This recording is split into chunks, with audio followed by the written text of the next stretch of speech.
Welcome everyone. This is the Love and Hip Hop Season 6, Episode 9 reviews without pictures, without videos, um, without the gloss. Okay, so I just want to make sure that I make myself clear that you're not going to see pictures, you're not going to see a puppet with strings on it.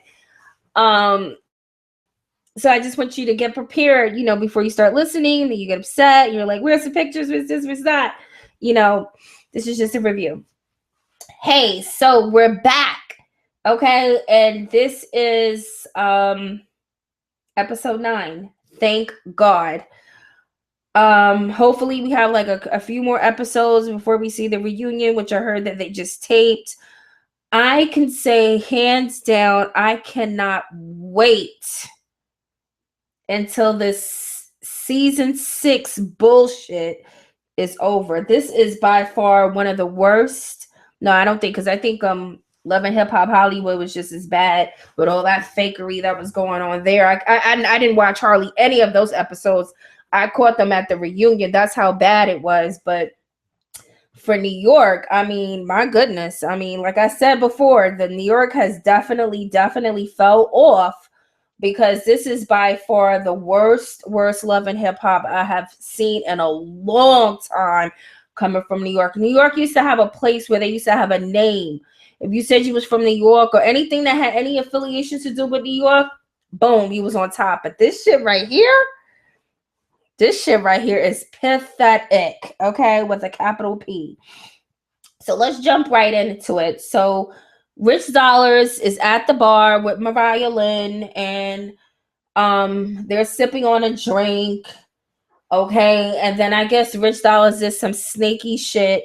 And I think that the shit that he did, as far as like calling Cisco and telling him to meet him at the bar, to me, let me make sure that, no children are around or elderly people are asleep before I say this, but that was some bitch shit. That shit that he did, like, okay, I'm gonna go to the bar with her, and I want you to meet us there. To me, that's something a female would do. Like I could hear a female saying some shit like that, like, I'm gonna be at the bar with him, girl, and just come in so we can bust his ass. That's what I see females doing, like trying to set up a situation like that. And if he claims that he had no feelings for her, which I do agree. I mean, it doesn't look like those guys was really into her. I mean, Mariahlynn, poor thing. She's like fucking 6 pounds, 9 ounces, just born with all that body weight. I mean, this girl is very, very thin, very, very little.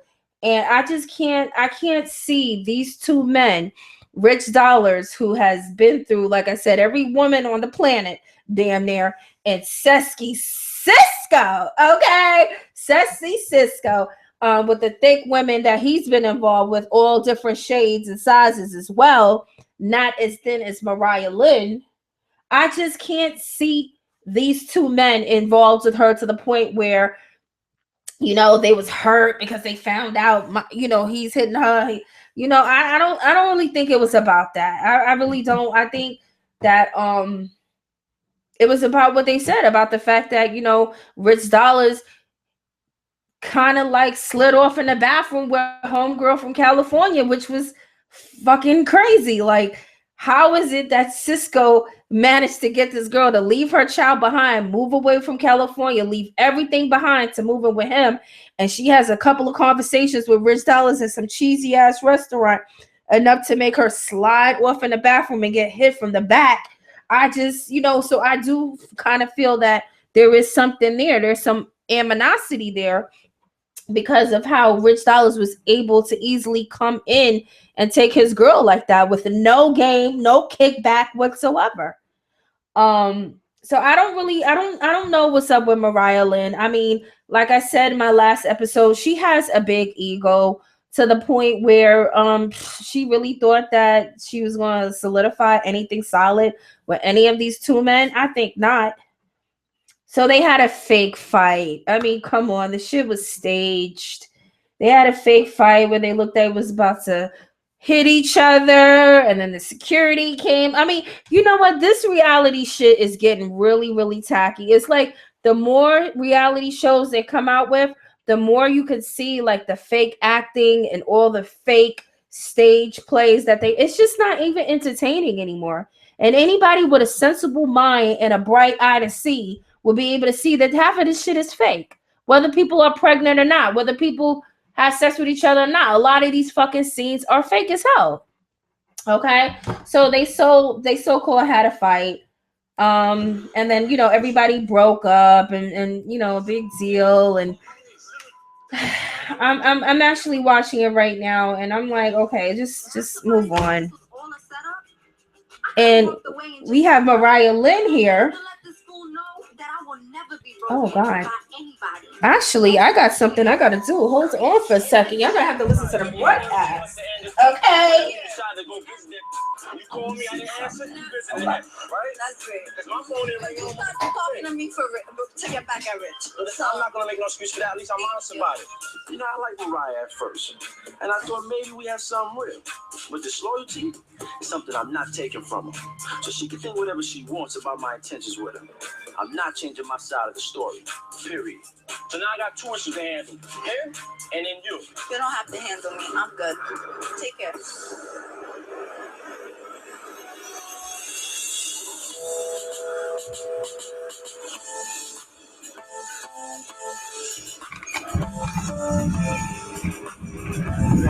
How are you? After meeting his daughter for the first time, I'm happy to report that things with me and Self are finally on track. Summary's my little sister, and she definitely has a big opinion on my relationship with Self. But for once, I'm really happy. How's everything with the Prince of New York? He's good. We're good. He's just been working on being a better boyfriend, I guess, you know? Progress. Yeah, we have 1 step forward, 3 steps back type of thing. What are you talking about? I don't really understand what the deal is with him. Like, I'm looking through Instagram, and I see that someone posted a picture of him with some girl. Yeah. And look, I'm trying to find out who the girl is, and I found out that she's some chick from Beauty Bar right here in Dykeman. It's probably some groupie. No, and then I figured it out actually. And to put the cherry on top, I listened to Self's show, and what is this? I went to a place called Beauty Bar, and I told the owner that I would call her. Let me see.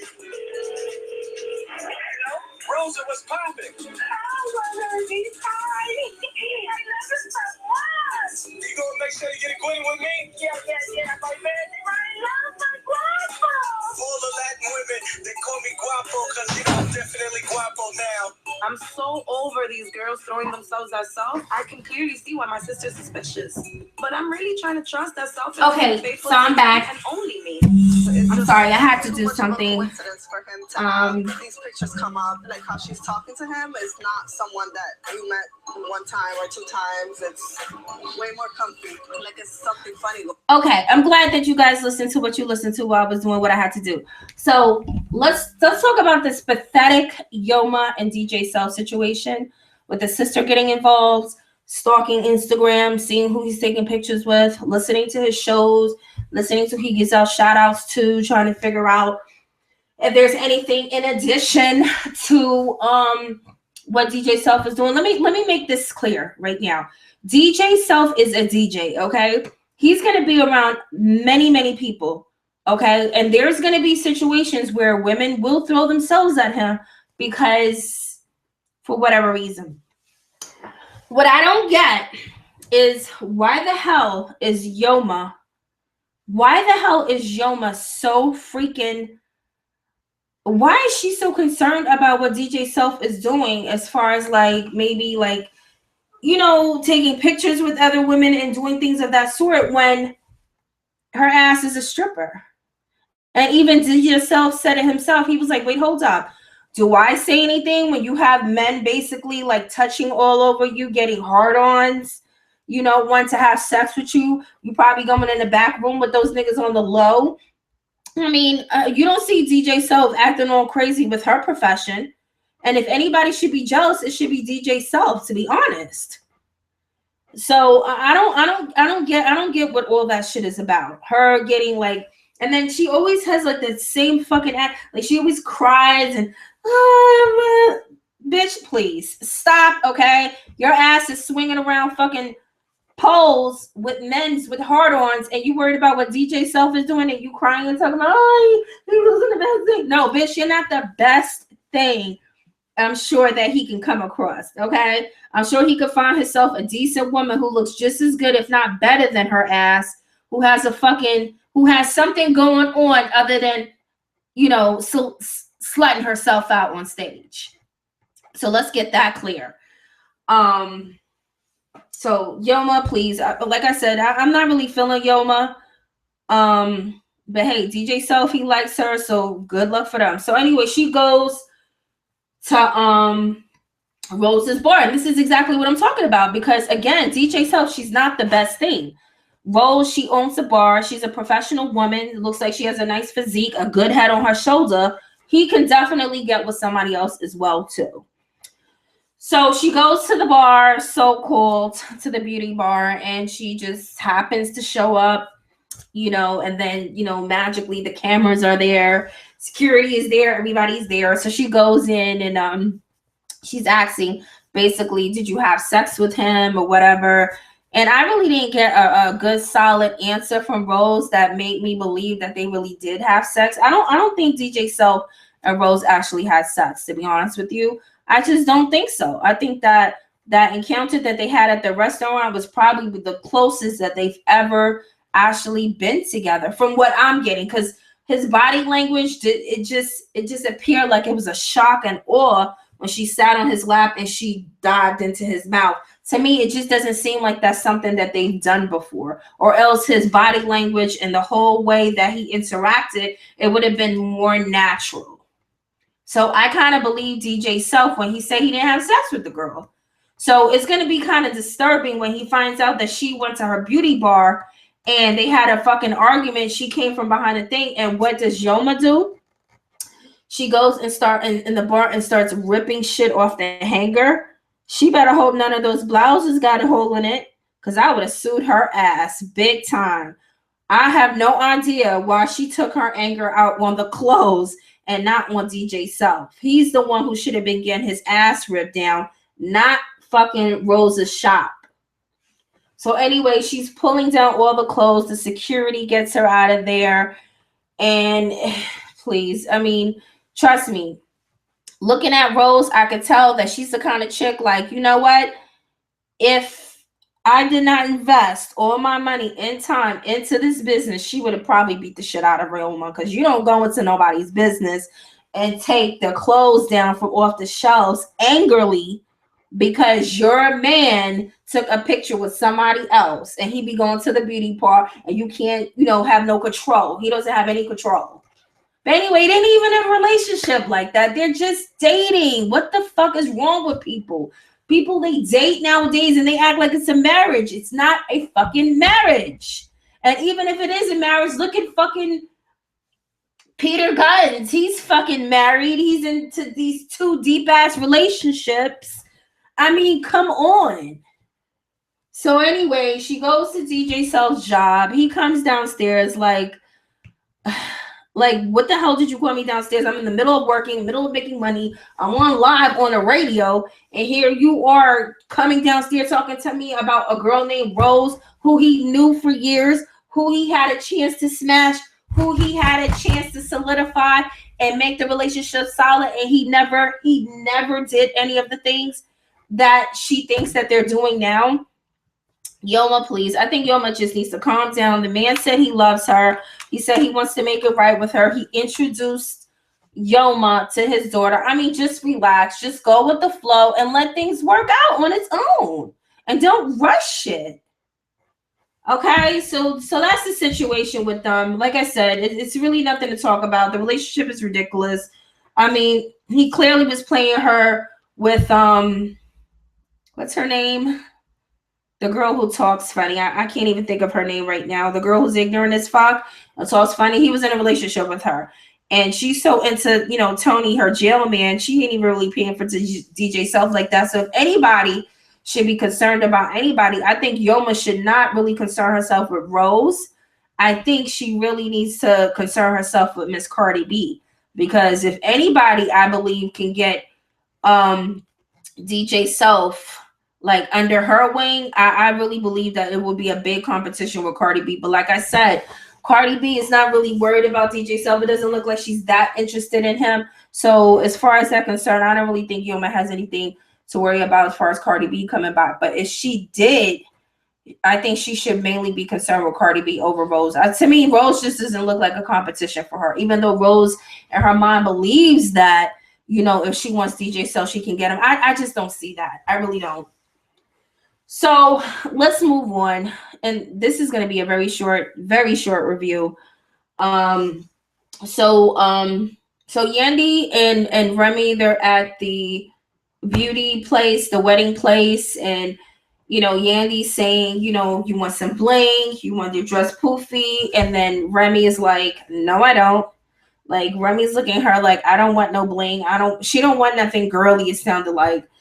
And then Yandy's just looking at her like, okay. And then she's sitting down. She's like, what's wrong? Because it seems like, and I hate to say this because I know everybody's like in love with the Remy and the Papoose relationship.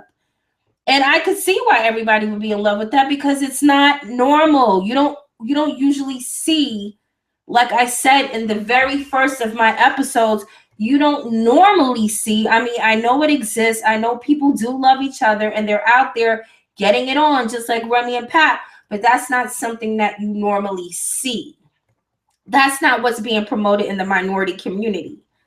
So, and again, like I said, when I say this, people might get upset with me and that's okay. But, I don't know what the fuck is up with Remy. It seems like every time you see her, she's always like fucking angry or always like on fucking 10 about something. You know, she always just seems like she's never settled, even though we all understand that she's went through a bad, traumatic time in her life where she was, you know, unfortunately subtracted from society for a few years that, you know, took her away from what she could have been building with Pat. So I get the whole thing. But I'm just hoping that this girl will eventually calm down and start really enjoying life and stop with this misery already. I can only feel sorry for Papoose because after all this show shit, after everything, after the show stops and all this bling and all this shit dies down, he's really going to be dealing with a woman on his hand that has more than a lot of issues. So let's talk about, since we're on that subject, let's talk about the fact that, Remy Ma's mom, you know, she came through and, you know, she sat down and then she expressed to her daughter that, you know, she was hurt at the fact that Papoose was the one to call her up and, you know, like kind of like invite her to the wedding. And her own daughter didn't call her. So her mother felt some kind of way. And I was like, damn, that's fucked up. I mean, Papoose had to be the one to call her mother and invite her own mother to the wedding. I don't know. I'm not from that era where I'm gonna invite my friends that I just met maybe 2-3 months ago to my wedding over my mother. I'm not from that school. I'm not from that school of thought. I'm not from that arena. I'm not from this culture where that's cool. You know what I'm saying? There's no way in the world that a group of strangers that I just met not even a year ago is invited to the wedding over my family. Hell no, that just doesn't go down with me. We just don't get down like that in my family. So I thought that was pretty fucked up. But, you know, at the end of the day, I do understand Remy's point. She felt like her mother should have been there more than her man. And maybe she does have a point. Maybe her mother should have been there more than her man. But you know what? That was your husband. That was his duty. And that's what he did. So, hey, he played his position. So even she tells her mother, so she's like, you know, okay, you can come to the wedding. And it wasn't even a good invite. It wasn't even a good invite. When she said that, she had like her eyes to the sky. She was rolling and twirling her eyes all over the place. And she's talking about, oh, she was so happy to be a part of the wedding. She feels like calling somebody, you know, typical New Yorker. They hear something good. First thing they want to do is grab their phone and, you know, call and spread the good news. Typical New Yorker. So that was nice. And her mom's just crying, and it looked like Remy was crying a little bit from what I saw in her eyes, but it looks like she's still angry again and still bitter. And like I said, it's such a shame to see this woman, you know, just, it's just like every time anger, upsetness, and I get it. But it's just sad to see, because like I said, the relationship that Remy is in is a blessing. It really is a blessing to know that you have a man that has held you down when you were at the lowest point of your life. Not only that, took care of your kids. Not only that, still supportive, still showing you the love and respect with no bitches involved. And even still, even though you're blessed with all of these things, you still got an attitude. You're still unsatisfied. You're still bitter. You're still angry. I mean, damn. Could you only imagine if Tara had a man like Papoose? Girl, please. That girl will be on cloud 9. Now, that would be a reason to take a couple of pictures pregnant if you know you have a man like Papoose by your side, and not that little slimy Peter Gunz who's sliding in and out of bitches' lives and shit, leaving babies behind to fend for themselves, because your ass want to lay and roll with the next bitch. Excuse my French. So, yeah, so that situation goes on. And, you know, once again, I am proud of Papoose. Once again, still trying to bury the hatchet, still trying to make things right. And he's from my school, where shit, if my boy can come, if my homegirl can come, my mother is going to be there. Okay? She's definitely going to be there. Period, point blank. So I appreciate Papoose, you know, for trying to make amends with Remy Ma and her mom. I thought that was so cool. That was so cute. I thought that was really nice. And yeah, so Yandy, she's at the wedding parlor or whatever. And I don't even know what went down. That clip was so short and it wasn't interesting at all. So anyway, so Remy, she's at the boxing ring. Okay, she got gloves on. She invited Ali. Ali don't need no damn boxing gloves, to be honest with you. Just looking at her scares me. I mean, this woman is ready for war. I would hate for anybody to get Ali like really, really angry. I could see her doing so much destruction. I mean, please. Remy thinks she's a big bad wolf running around town. But I think if she gets Ali mad enough, Ali will definitely give her the business. But I'm sure Ali is smart enough to not put herself in a position where she won't be in solitude because she couldn't control her anger. So anyway, she invites her to the boxing ring. Remy comes out. She's sitting on the floor. And, you know, Remy is a true Gemini. She's a true Gemini because she has split personalities. I mean, because, you know, one minute she's angry, she's crying, she's bitter, and now she's happy. And you could tell that, like, Riley was looking at her like, yo, what's up with this bitch, you know? But hey, that's just Remy's sign. You just don't know what you're gonna get. And even Remy said it herself. So she's sitting there and she's asking her to help her get her wedding dress, which I thought was ridiculous, because after you tried to like ruin her show, now you asking her to buy you a dress. Where they do that at? How long she knew Riley to trust her to do some shit like that? Because I know if a bitch fronted on me like that and you telling me to get your dress, I'm going to get your dress, all right? Shit, I might, you know, play you like you played me just to, you know, just to let you know, this is how it feels, okay? But, you know, Riley, you know, hopefully she won't go there. And obviously she didn't, because Remy got married. I saw on Instagram they had a beautiful wedding. So that was nice. But what I don't understand is the fact that here comes Yandy. She's coming into the gym, and Ali is looking like, why did you invite this bitch? And that was real, because, I mean, even though Remy may have been down during the time, I'm sure she was able to find out from the streets, if not her man, if not watching it on TV herself, And to see that Yandy and Riley has like, how should I say that? They have beef that is unresolved.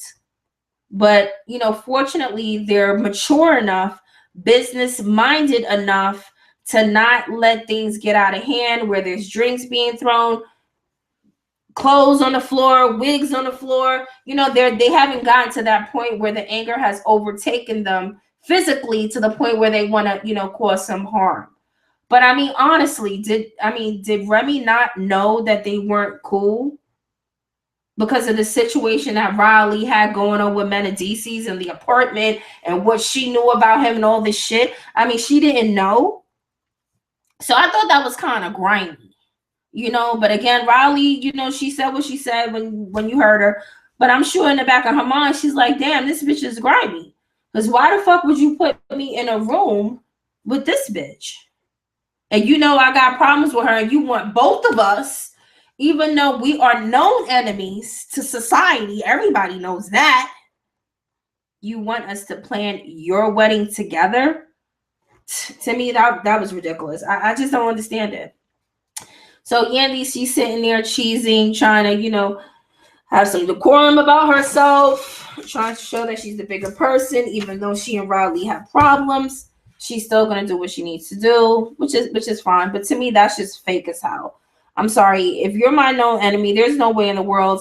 I'm not saying that I would act a fool and start, you know, throwing wigs on the floor and stuff like that. But I mean, if I don't need to be in the space of my enemy, why would I be there? It just doesn't make any sense to me. Why would I put myself in a position to feel uncomfortable, especially if somebody who's my so-called friend will set me up in an environment like that? To me, that's pretty fucked up. And going back to that, when Remy had said to Ali, why would you put me in a position where, you know, it will be tick, tick, boom? No, bitch, that was not the position to be tick, tick, boom. The situation you put Ali in with Yandy, that's the tick, tick, boom situation. That's the reason to get upset. That would be the reason to blow up, because you put two known enemies together. Okay, so I thought that was pretty fucked up. But hey, you know, again, that's just, you know, we will see how things go down with this Love and Hip Hop. Again, I really can't wait for this shit to be over. I mean, this shit was lousy. So anyway, so we have cute little Mendeecees coming into the studio, sitting down with Cam, and he's talking about how he got 16 bars. And I thought when he went into the studio and he started spitting the bars, I found that quite interesting. That he would be spitting the bars that he spit. And I'm gonna let you guys hear it, and then we'll talk about it. Man, don't laugh. I'm not a rapper or anything like that. That's not my forte. Getting in the booth was never my idea. But you know, hey, if Cameron think I got it, why not give it a shot? All right, gotta go.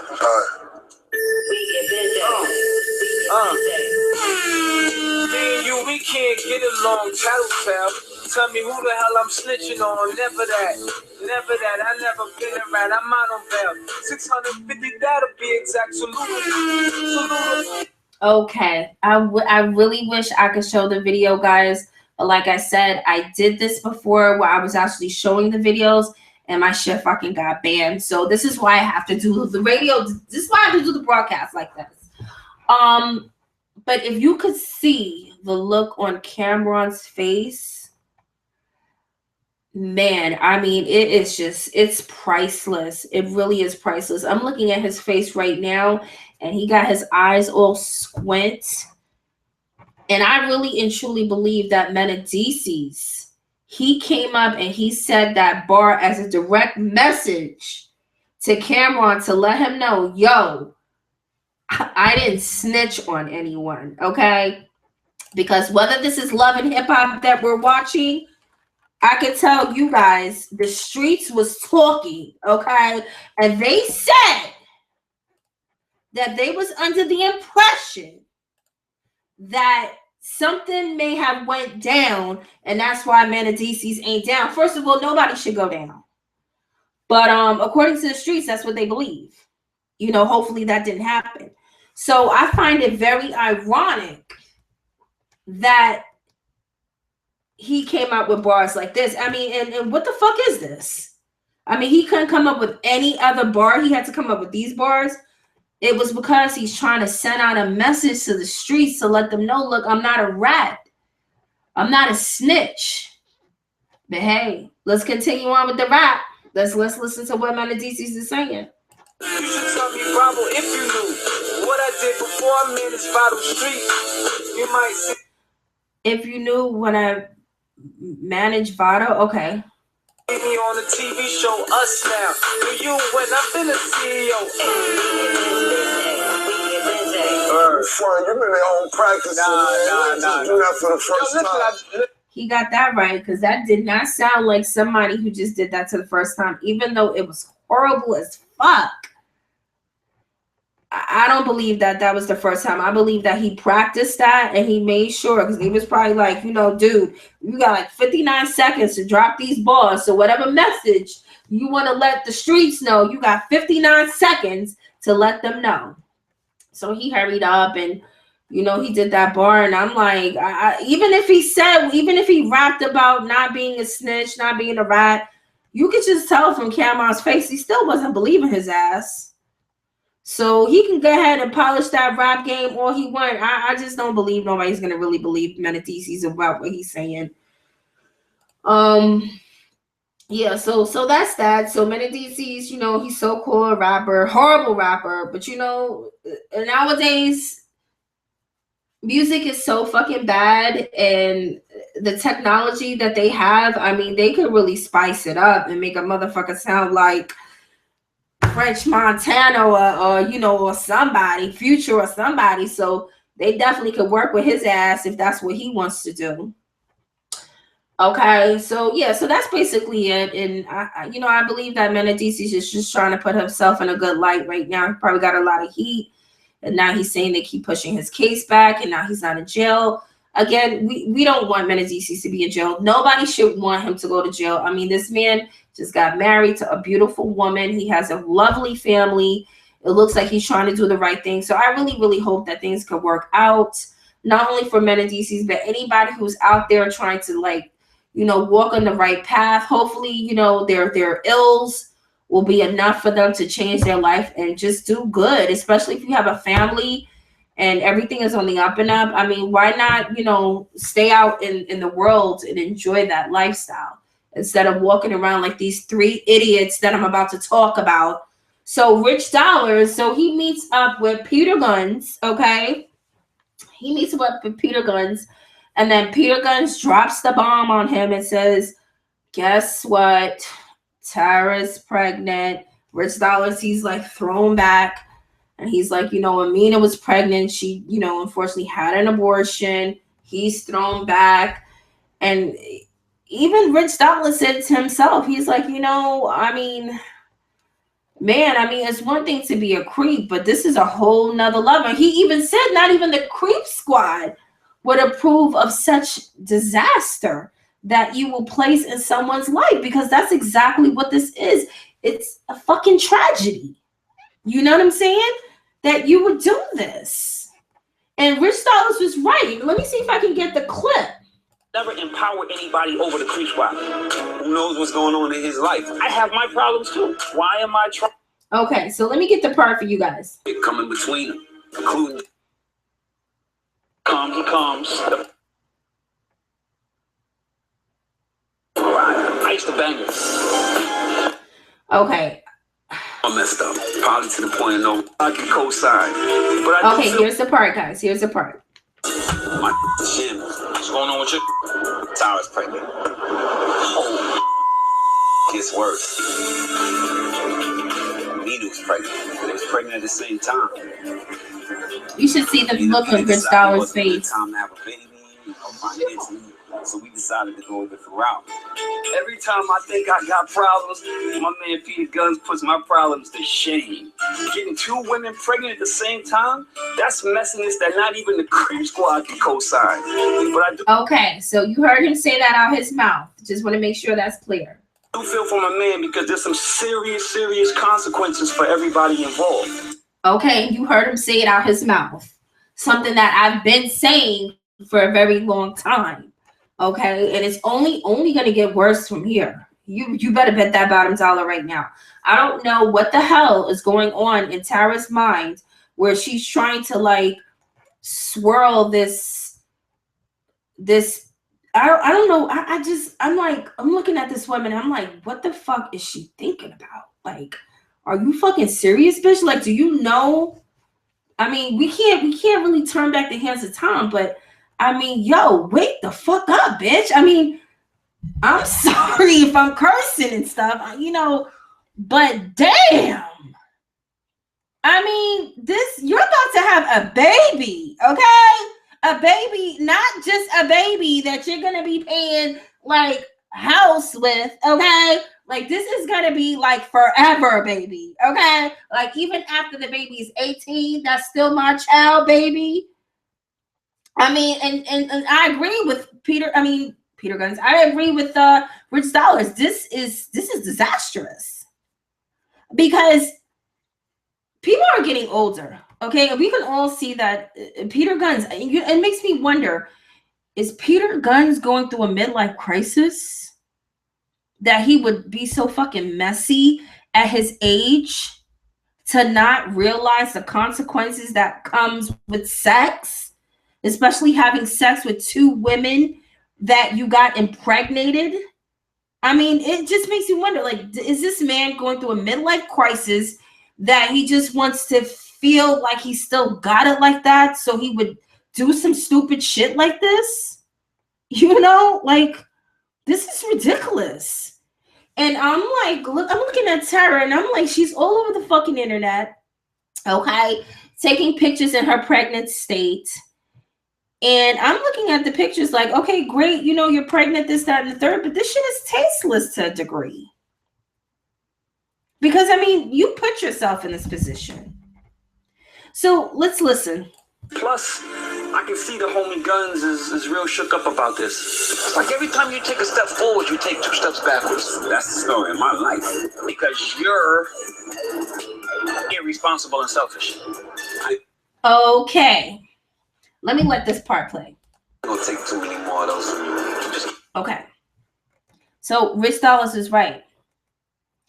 You are irresponsible and selfish.